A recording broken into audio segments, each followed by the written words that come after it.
Hello friends, welcome to my channel.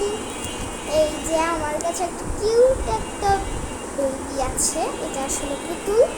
So এইটা আমার happy কাকু মানে আমার কাকু দিয়েছিল আমি যখন ছোট থাকতে ছিলাম। আমি ভাবলাম কিন্তু তোমাদের সাথে শেয়ার করি। আর একটা ছোট্ট হাতও আছে আর পাগুলো আছে, ছোট ছোট জুতা। এই যে এই জুতা আর চেহারাটা একদম আসল লাগছে, দেখো। শুধু এটার আইব্রোসটা একটু মানে উঁচু নিচু হয়ে গেছে, মানে অনেক পুরাতন, এই জন্য শেয়ার করলাম।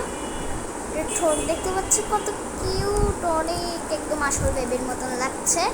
তো তোমরা যদি এটা কিনে থাকো তাহলে বলবে কমেন্টসে, পুতুল তাহলে বলে দাও। Like, share, subscribe. Thanks for watching. Bye bye.